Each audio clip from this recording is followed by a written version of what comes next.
My God, what an amazing week I've had. This cruise has definitely been the trip of a lifetime. Hi, it's Tina with Travels by Tina, and I am still currently on the Norwegian Gem for my Boots on the Water cruise. It's my country music cruise, and I've been dreaming of something like this to come along my whole adult life. And I've had the most amazing time, and I wanted to share with everybody what's been going on here because I literally have to keep track of everything because there's so much to see and do that there's no way I can remember it all. So let's start with once we first got on the ship on February the 8th. So first show that they had was the Sail Away show, and it was Jody Messina. Holy crap. I cannot believe how talented she is.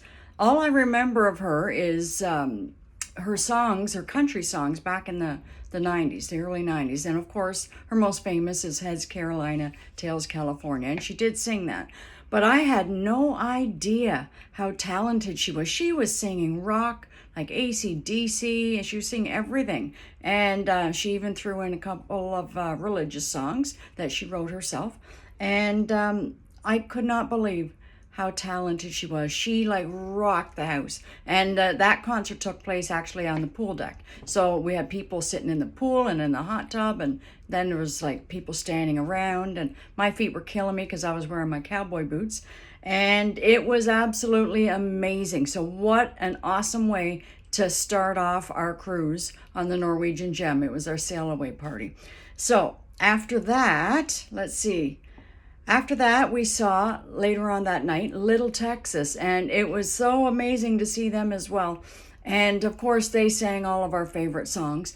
But the really cool part of that was the next day, I happened to see him in the hallway and asked if it would be okay if I could take a selfie with him. And he said, absolutely. So he was my first selfie that I took. Because remember I said my goal is to get a selfie with absolutely all of the artists? Well, he was my very first one. But now having said that, I'm not going to be able to achieve that goal because there's a lot of especially the bigger artists, once they're done with their show, they kind of do their own thing. They don't wander around the ship. So I will not be able to achieve that goal. But I did get, I think I got 9 selfies. So the lead singer of Little Texas was my very first one. So that was pretty cool. So that was on the 8th. So by the time that concert was done, I was ready for bed because don't forget we were on an airplane that day. So I just headed off to bed. So that's it for day 1. Now we are on to February 9th, which was Sunday. So the first concert that I saw that day was Suzy Bogguss. And oh my God, she does not sound any different whatsoever. Because you know, sometimes celebrities, when you're looking 20, 30 years later, they kind of don't sound as good as they used to. Well, she did not sound any different at all. She was amazing and sang all the favorite songs that I remember from the 90s, and she was awesome. So then after that was the belly flop contest at the pool, and that was hosted by, well, it says it was hosted by Jody Messina, but when I got there, it was actually being hosted by one of the workers for Six Man, because they had their crew on there too, organizing everything and hosting everything. So she was hosting it, and Jody Messina and both of her sons, she had her 16-year-old and I believe 12-year-old on with her. And then there was another guy, I don't know who that guy was, but the 4 of them were judges. So they were the ones that every time there was somebody that did a belly flop, they would judge them up to 10. And I wasn't there to find out who the winner was, but I do know there was actually one female that did the belly flop. Kudos to her, because I couldn't do it, because I did it once in my life and it hurt like hell. I would never do it again. It hurt like hell. Okay, so then we had a conversation with Craig Morgan, and that was hosted by Lorianne Crook. And that was, he's actually hilarious. He's kind of cute, but in a geeky way. Or he's kind of geeky, but in a cute way, is what I meant to say. And he's so funny. He's very, very Christian. That's the word I was trying to get out. He's very religious, and he's wholeheartedly Christian, first and foremost. And but we had a very good conversation with him, but he was so funny. Every time he'd go to answer something, he'd he'd give this little laugh, and he has the geekiest little laugh, but it's so cute. Anyway, he was so funny. So that was Craig Morgan. Okay, so then we went on to Writers Round, and now this I really enjoyed these. They had them all through the week that we were here, and they mixed and matched all the different writers. But what they did was they'd have, like, I think 4 Nashville songwriters, and for each one would do a song. They would pick a song that they want to do, but then they would tell the story about how the song came about. So this one on this particular day was Lee Thomas Miller, Wendell Mobley, Tim Nichols, and Liz Rose, and they were all amazing. So I did get some songs recorded of that, and then there was Craig Morgan again, but this time it was his actual concert, and oh my God, he like blew the house off. I'm telling you, blew the roof off. Sorry, and everybody just kept going on and on and on and raving about how amazing he was. I've had a lot of people say he probably was the best show for the whole week. So that was good too. And then I went to Grit and Glamour. So what this was, again, it was hosted by Lorianne Crook, and she had Pam Tillis and Susie Boggess. And it was just like a question and answer thing, and we were in the audience. And the two of them were so funny as well. But then at the end of the show, they had a Q&A, and they asked if anyone had some questions, because they had time to take a few questions. Well, I put my hand up, and luckily I got picked. So I immediately, when I stood up and I put the mic in my hand, believe it or not, and because I'm not shy, but believe it or not, my heart just started pounding, and my body was shaking a little bit and everything. And it was so funny, because this was what I said to her. I said, Pam, my favorite song of yours is Maybe If It Was Memphis, and I even sing it myself at karaoke. And then I was just starting to go on with my question, and then she says, wait, you sing Memphis? I said, yes. She said, well, I do have a show on Thursday, and I might not be able to make it. Would you be able to cover for me? I know she was only joking, right? I said, well, I don't know the words off heart. I would need it on a screen, but I said, but honestly, I'm not quite as good as you, And she just laughed, and then I went on to ask her question, and but I'm not kidding when I'm telling you that my heart was pounding the whole time. My body was shaking. I could not believe that I was literally just standing there having a conversation with Pam Tillis. It was the most exciting time of my life. Couldn't believe it. I would say it was one of the bigger highlights of this whole trip too. So that is the 9th, and now we are on to the 10th, which is Monday. So Monday we were in Nassau, Bahamas. That's where our port was. And later after that, Big and Rich with Gretchen Wilson. Holy cow, did they rock down the house as well. They were on the pool deck at 6 p.m., and it was a massive party, especially when Gretchen Wilson came out. And she only sang 2 songs. She sang Here for the Party and Redneck Lady. And oh my God, it was amazing. And so far I have not gotten a selfie with these two. And then I went to another writers round, this time with Kelly Archer, Tim Nichols, John Knight, and Liz Rose again. I went to the same one. So they do have more than one show, each of the artists, and they throw them at different times, at different days, because how it goes is, it's like, I mentioned this before, it's like a festival in Nashville in the summertime. Everybody's got their show at the same time in a great big open field, and you get to go around and listen to whoever you want to listen to. Well, it's the same thing here, except we're on a ship. So sometimes you have to watch a little bit of the first one, and then maybe a different time on the next day, go see them again, or that's the only way you're going to get to see everything, right? So I went to the writers round again. That was on the 10th.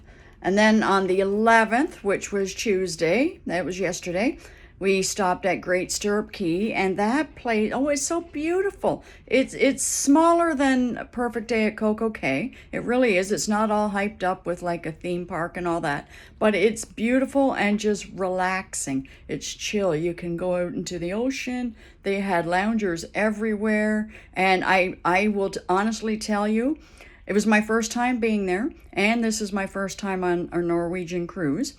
When I was there, it's true what they say. I used my room card, and I had 2 drinks the whole time I was there. Didn't pay for them. It was covered by my drink package. And I even went to the buffet and had some lunch while I was there. Didn't pay for that because it's all covered with your room key, the price that you already paid to get on the cruise, right? So it's true what they say. If you have a drink package, you will not be paying for a drink if you go to Great Stirrup Cay. So let's see here.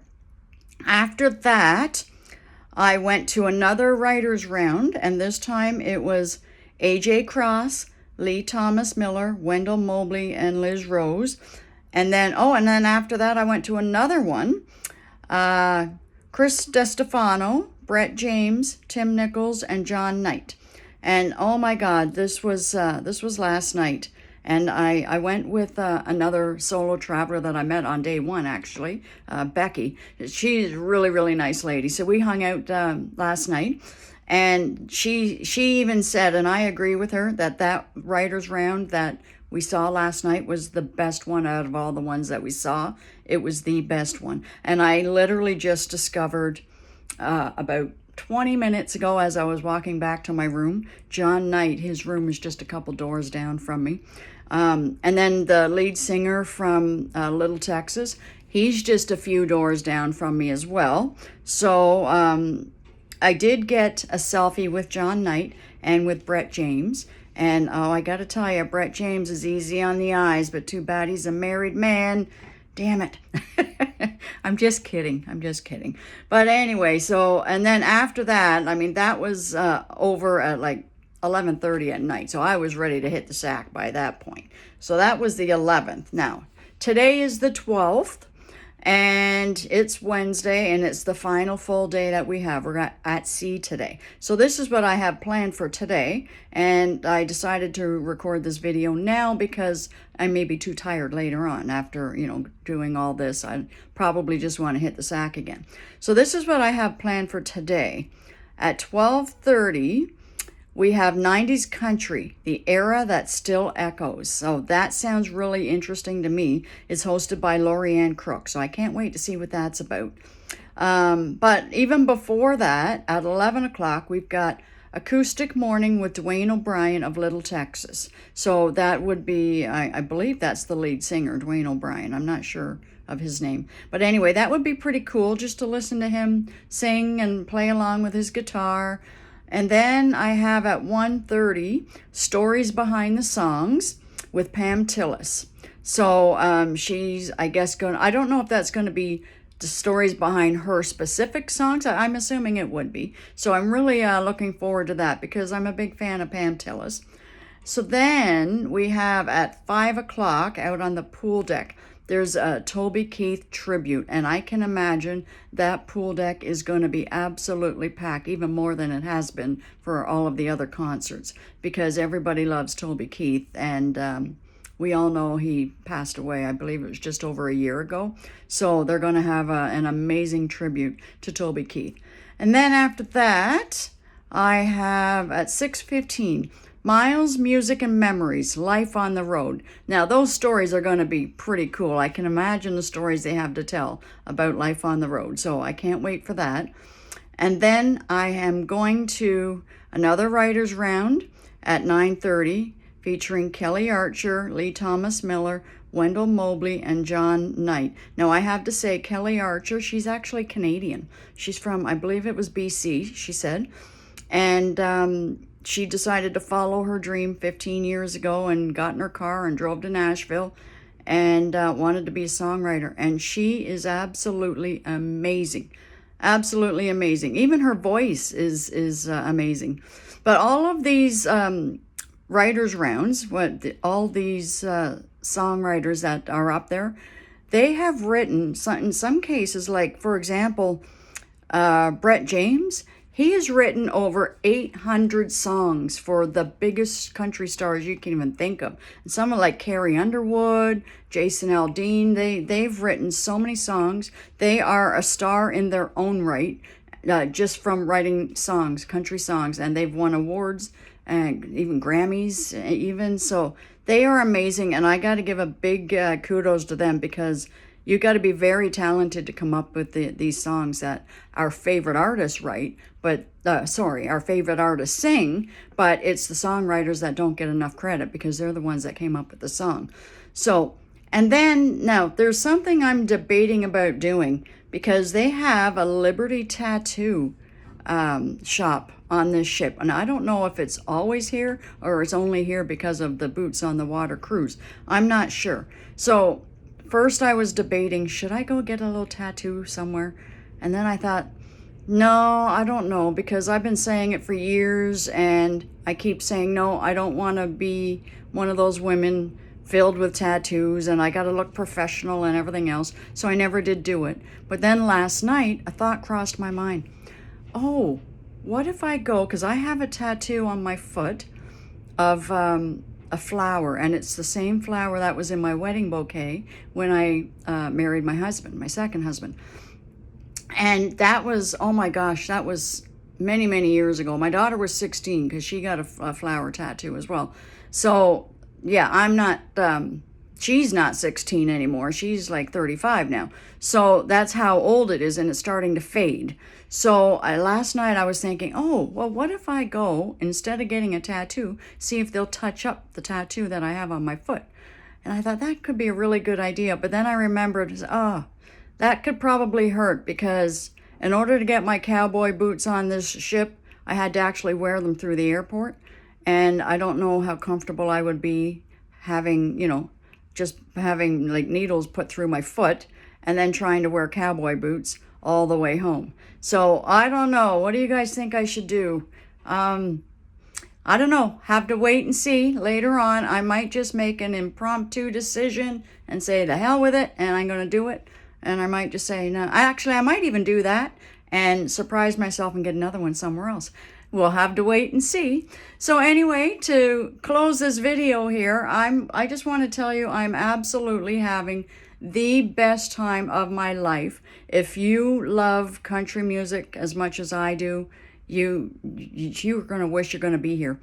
But let me tell you, I heard a rumor that this cruise, the Boots on the Water cruise, has been so successful. It's actually fully booked. Like, I don't think there's an empty room here.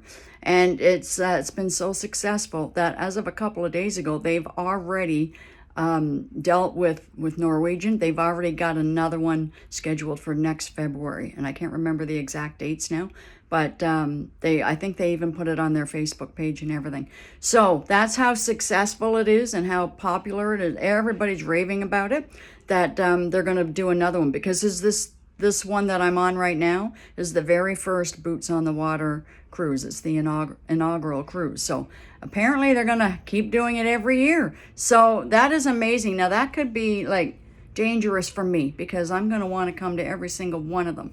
And because I go solo, I have to pay double. And then of course it's converted to Canadian. So it gets very costly, but at least I can say I did it once. If I don't go again, at least I can say I did it once and I crossed it off on my bucket list, because I'm telling you, this cruise has been a dream come true. It's like you spend 5 whole days on the ship and you get to go and see every single event. Now, I only told you about the things that I went and saw. There's a lot more to do. I didn't do everything. For example, there's like yoga. I'm not into yoga. And there's line dancing, and I love line dancing. I wish I knew how to do it, so I didn't do it. And yeah, there's so much more. There's so much more. But once again, if you actually think you would enjoy this country music for 5 whole days on a ship, and even occasionally running into the celebrities on the ship. I got 9 selfies. I got a selfie with Lone Star and Sarah Gale Meach. And oh, I forgot. I got to tell you this story. So when I went to go see Eddie Montgomery, and he was being interviewed by Lorianne Crook. Well, he was there with his wife. And let's just say he was a little bit intoxicated, okay?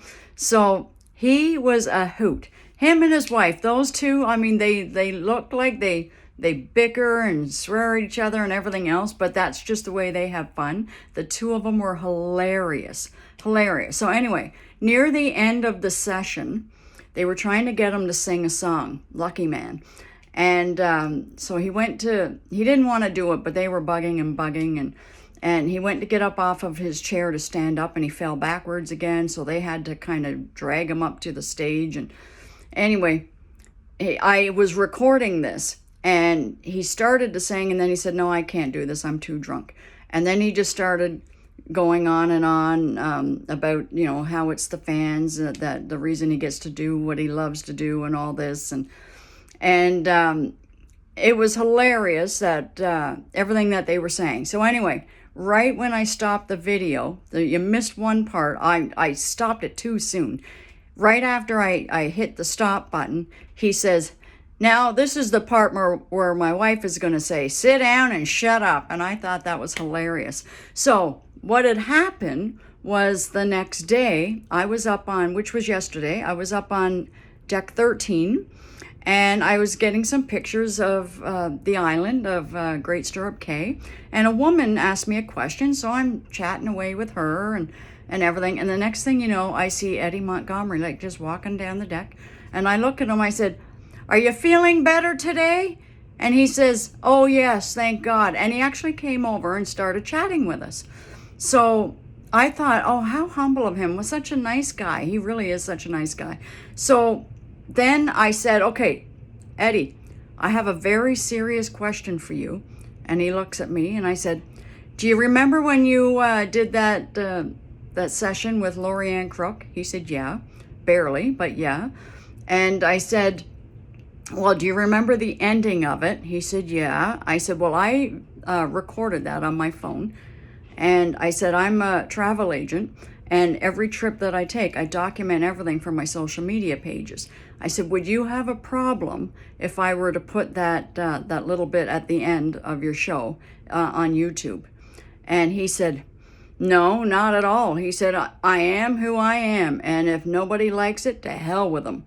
I said, perfect. So now I have, right out of the horse's mouth, I have permission to post that video on YouTube, because I'm thinking, before I ran into him, I was thinking, should I put it on there or not? Like, the last thing I want is him to get pissed off and, sue me or something, right? But now I've got permission right out of the horse's mouth. So I thought that was pretty cool. He was a super, super nice guy. And I actually thought, I know some people might say, oh my God, he got really drunk. But you got to remember, all these artists, they're actually working all week. And they don't do one show a day. They do, multiple. Might be one earlier in the early afternoon, one later in the night, and there's different things that they're doing. So I thought it was pretty cool that if he actually had some downtime to just chill, why couldn't he enjoy it like everybody else, right? Everyone deserves a break. So anyway, so that's my story about Eddie Montgomery, and he was super cool, super cool. So again, I'm telling you, if you love country music, you might want to look into the one in next February.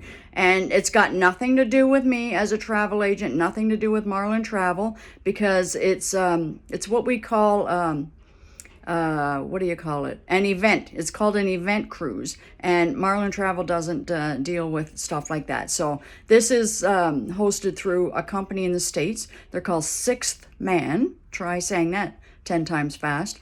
And so they organize the whole thing, and they do it through Norwegian. So me being on this cruise has nothing to do with Marlin Travel. I didn't book it through them. I booked it on my own online. So it's got nothing to do with me if you decide you'd like to do it. But I'm telling you, if you love country music, you will absolutely love to be on this ship again next February. I don't know if it's going to be exactly the same artist or not. They might bring in more.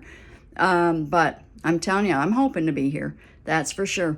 Okay, so thanks for watching. And don't forget to hit the like button and the bell notification, and subscribe to my channel for more Travels by Tina content. Comment down below. Do you have, out of all the artists that I mentioned here, is one of them your favorite? And comment down below and let me know. So again, thanks for watching, and keep an eye open for all my other videos. And I got a lot of them of the actual concerts, and I had to keep them really short because YouTube tends to block them on you. So I don't know if they're still gonna block them on me, even though it's not a full song. I don't know how that works, so we will see what happens. Okay, thank you for watching, and I'll see you next time. Bye for now.